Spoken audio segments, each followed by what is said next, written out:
What has happened, everybody? James Hancock here. I'm back to review episode 3 of The Last of Us, an episode called Long, Long Time, for reasons that'll be painfully obvious to anybody who has seen this episode.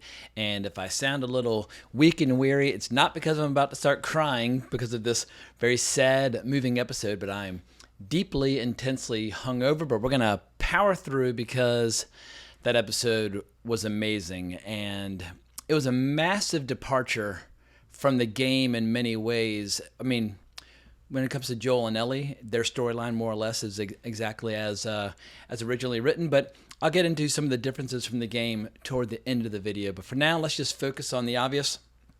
It was written by Craig Mazin and directed by Peter Hoare, and I think it takes balls of steel doing an episode like this at episode 3 of a season, because last week I felt like the show was really just finding its stride. It was just pure genre entertainment, survival horror at its best.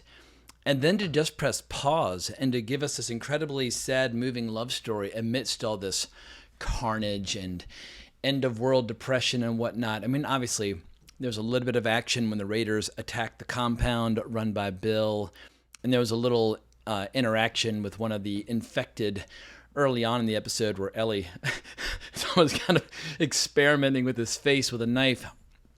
But more or less, that's all just the backdrop.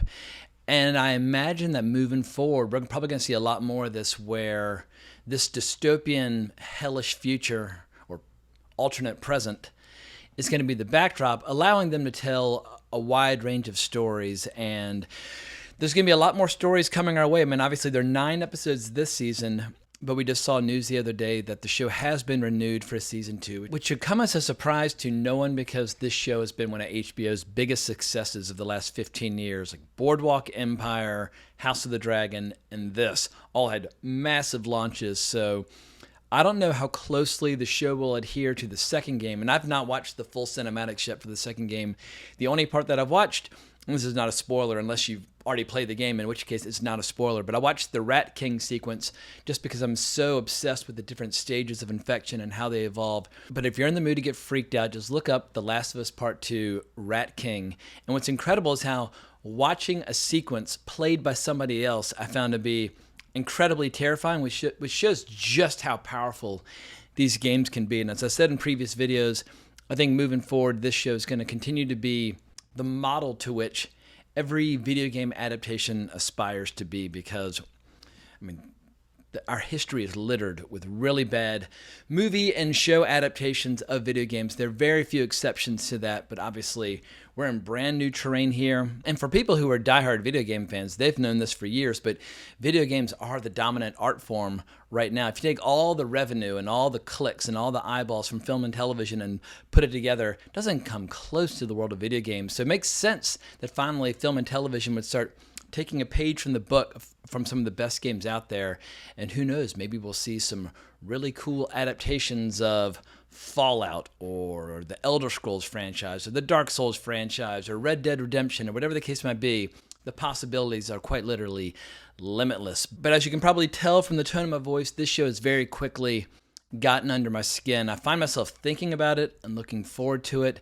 I even went back and watched this really gnarly BBC doc about bugs getting taken over by cordyceps, which apparently was one of the videos that inspired Neil Druckmann when he was originally cooking up the concept for the game. But even that documentary footage was absolutely terrifying. And what's crazy is seeing how even like ants know to get rid of the infected once they got the fungi taking over their brains. But let's get into the meat of the episode itself, because I have a feeling for a lot of people, this is going to be one of the most moving TV experiences to be had in 2023, and we've got the great Nick Offerman and Murray Bartlett playing these two characters, Bill and Frank. Bill is a survivalist who's basically been preparing for the end of the world his entire life. He doesn't like his fellow human beings, and when the outbreak starts, he is fucking ready to go, and he basically turns his little small town into a walled-off compound with barbed wire and booby traps, and he's got all the food and vegetables and wine and guns and surveillance equipment that he will ever need to basically ride out the apocalypse. And then his whole world gets turned upside down when he captures Frank in a pit, and suddenly he finds himself head over heels in love, for lack of a better expression. And that all starts with, a shower and dinner and a little wine. And then a little jam session on the piano where they're playing Linda Ronstadt. And I can't claim to be a giant Linda Ronstadt buff, but I do have one very fond memory related to Linda Ronstadt, where I was at a karaoke bar in Los Angeles, and the best karaoke I ever heard was some girl singing the song Different Drum. It's a song by the Stone Ponies, but Linda Ronstadt sings it. Anyway, that's a bone-chillingly beautiful song, and this person just crushed it. In any event, these two actors, they absolutely sell it. And obviously, Murray Bartlett's character, Frank, is much more experienced. Bill admits that he was with a girl one time, but he's never been with a man. And so Frank kind of teases him a bit and just says, well, I'm not a slut. I'm going to walk you through some of the baby steps, but then I'm going to stay here for a couple days. And suddenly, 3 years have gone by, and they're quarreling about what else? Politics. And it just shows how the more things change, the more things stay the same. And I imagine prior to the apocalypse, Bill and Frank probably would have found each other on opposite sides of the political spectrum, to put it mildly. But now they are a partnership. They're a team, and so they've got to find a way to work their way through it. And the big bone of contention is that Frank insists upon having friends. And the beautiful thing about this little subplot gave us another chance to spend some time with Anna Torv. And I thought Anna Torv, she did such an incredible job as Tess, and it was almost criminal that her character got killed off as quickly as it did. So at least we got a few more beautiful moments with that fantastic character. And I really like the scene between Bill and Joel when they're just one-on-one, because it shows how no matter how certain you are, how confident you are in your situation or your beliefs, it's always good to have your assumptions questioned or challenged. And Bill keeps insisting that they are totally self-sufficient. They don't need a thing from the outside world. But Joel takes a look around and it's like, well, your razor wire is going to be totally decomposed and rusted out like in a year. He's like, I can get you all the high tensile aluminum that you would ever need for 100 lifetimes defending this place. And so reluctantly, he has to learn to work with his fellow human beings. Basically, on Frank's deathbed, Bill acknowledges that his whole purpose in life was meeting Frank, being with Frank, and protecting Frank. And so it would not surprise me to hear that a lot of people are just going to bawl their eyes out watching this scene. And I got chills at the end when the Linda Ronstadt song Long, Long Time gets played on the cassette. I was like, woo! I was like, yeah, I'm feeling it. But I didn't cry, I swear. I'm not crying, you're crying, as the old expression goes. And this is the first episode that really underlined the fact that as scary as the clickers and the stalkers and the runners and all those nasty, gnarly monsters might be, human beings are a far bigger threat. And the biggest assault on this compound is by these raiders who come in the night, and all the booby traps are going off, flamethrowers are going off. Bill takes one bullet in the side while defending the compound. Frank has to save his life. I mean, it's a pretty hardcore scene, and I think at a minimum, just a taste, just a harbinger of things to come, because in the teaser for the next episode, there's a scene that comes directly from the game where Ellie and Joel are driving along and they see somebody asking for help. And that's all I'll say about that for now. But yeah, human beings, we're fucked up, unpredictable, dangerous people, and this show just leans all the way in on that. So let's talk about how this love story differed from the game. And the love story is more or less teased in the game, but not fully explored. But Joel and Ellie, when they arrive, Bill is still alive. They help out with a few missions, and while doing these missions, trying to get a car battery for his truck, they find that Frank has hanged himself in a house. Frank was trying to get away from Bill. He was tired of living in isolation. He got bitten a few times, and he hanged himself. And there's a note that he leaves where he's basically saying, like, Bill, like, go fuck yourself. Like, I was leaving you on purpose. And then as the player in the game, you have to decide, are you going to share that letter with Bill or not? And so I was fully expecting, just from the initial tension between them about how to live their lives, that they would go down that road. But instead, I guess he gets cancer, he gets a fatal disease. He mentions how prior to the apocalypse, what he's suffering from still hadn't been cured. And so he just slowly but surely gets weaker and weaker. And they cook up this idea of having a perfect day where at the end, he'll crush a bunch of pills, slurp it down with the wine, die in his lover's arms, and Bill decides in a romantic gesture that he wants to go out with him. And I think as far as self-contained storylines within the context of a larger show go, that it's going to have a massive impact on people. And if this show continues to deliver these incredible self-contained storylines within the context of the larger narrative, I mean, you're talking about a potentially classic show that people are going to be talking about for a very, very long time. It's so rare to see a show where the critical kind of chattering classes and just everyday viewers are in lockstep, or kind of they all look at this show in the same light. And it's funny how YouTube can be a very ideological, very partisan, very tribal place where people have like their team that they like to, support, and they've got the other team that they like to make fun of. But everybody likes The Last of Us, and I think, yeah, if the show has proven anything, a fucking amazing TV show with universal themes can bring everybody together, no matter how much they might hate each other in their spare time. I guess the only thing I'll miss that was in the game, but not in this episode, there's a great gag as Joel and Ellie are driving away where she's reading some comic books. She gets pissed that she gets to a cliffhanger and doesn't have the next issue. She also goes through some of Bill's gay porn, and she's like, why are the pages all stuck together? I mean, she says it jokingly, but this show can be a little humorless, or actually I shouldn't say it's not humorless. It's very grim, but the attempts at humor so far, they usually come across as kind of like annoying and clumsy as opposed to entertaining. And early on in the episode, Ellie and Joel stop by this old gas station to pick up some supplies.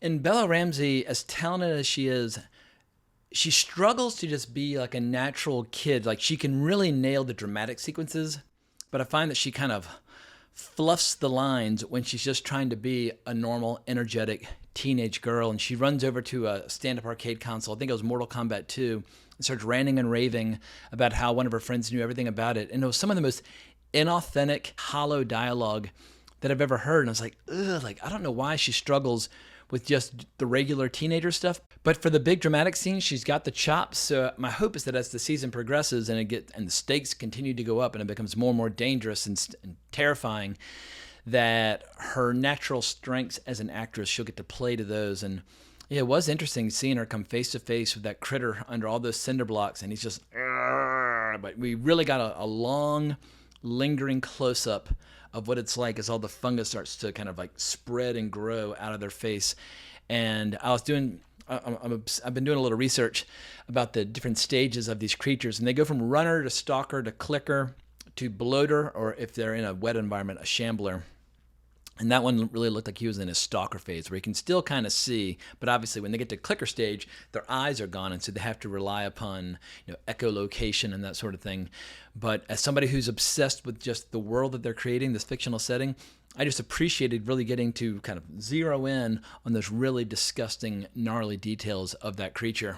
And speaking of the world building, we got some decent exposition from Joel where he explains the most popular theory about how the fungus basically got into some ingredients in the food supply, whether that's sugar or flour, but that because it was so widespread just from the food supply already, that in a matter of days, like a single weekend, the entire world collapsed. And we get a really alarming reminder of just how horrible people can be when reacting to something that they don't understand. There's this field of skulls where these are people who were executed who were not even sick because there wasn't room in the quarantine zones for them. And we get this really interesting transition from a scrap of cloth to the woman who was wearing it. And it just reminds you, yeah, like before and after this catastrophe struck, people can be awful. And I like how this show just teases out little bits of information without doing these giant exposition dumps. Like when Frank is found in the pit, he mentions how his group started out from the Baltimore quarantine zone with 10, and he's the last one left, and that the Baltimore QZ is just gone. It just shows how even in a state of like more or less equilibrium from this world, if one thing goes wrong, these little pockets of humanity and civilization, they can go down real fucking fast. But I'm feeling a little guilty for talking so much shit about the character of Ellie on this show. So I will say this. Her preoccupation with getting her hands on a gun, I found to be adorable. And I love how they're down in Bill's bunker, and she's like, there's a whole wall of them. Like, there's just, this fucking arsenal. I mean, anyway, she finally found a gun and tucked it away. So more power to her. I'm sure she will end up saving Joel's bacon with that gun sooner rather than later. In any case, this show continues to just absolutely blow my fucking mind. I mean, episode 2 is more my cup of tea in terms of the types of stories that I'm drawn to. But god damn, like, they are really breaking some new ground. They're breaking new ground with video game adaptations. They're breaking new ground with survival horror in television. It's a fascinating show, and I think that its reputation, if it can sustain this level of quality moving forward, oh my God, like sky's the limit. They might have another like Game of Thrones level success on their hands. However, I don't know how long they can sustain the story, and that there are only 2 games to work with. I don't know if they'd want to start inventing stories completely from scratch, but they might get tempted if the numbers and the viewers keep going up. But that's all I have for now. But before I go, I want to share a little breaking news that Manscaped, the official sponsor of my podcast, Wrong Reel, they now sell beard products. That's right. They're once again revolutionizing men's grooming with the brand new Beard Hedger Pro Kit. Frank and Bill could have used some of these products in this episode. But from a beard trim to a fresh shave, the technology behind the Beard Hedger Pro Kit allows you to shape your signature beard look. Now you can finally use Manscaped products to make your drapes match your carpet by going to manscaped.com and using the discount code WRONGREEL in all caps for 20% off and free shipping. So join the 7 million men worldwide who trust Manscaped and check out their Performance Package 4.0. And a grooming routine isn't complete without applying Crop Preserver and Crop Reviver before showing off your 2023 self, whether that's in our world or in the world of The Last of Us. But these unique formulations take care of the smelliest part of your body and are a big boost to your confidence in this new year. I mean, come to think of it, Manscaped really should form a strategic partnership with this show. But last but not least, to complete the set, Manscaped, they include a shed travel bag and anti-chafing boxer briefs as free gifts to keep all your goodies stored comfortably. So go over to Manscaped, consider supporting this YouTube channel as well as my podcast. Once again, use the discount code WRONGREEL in all caps. But I can't thank you for watching this video. Let me know what you think in the comments below. But I hope everyone has an amazing week. But more importantly, as always, onwards and upwards.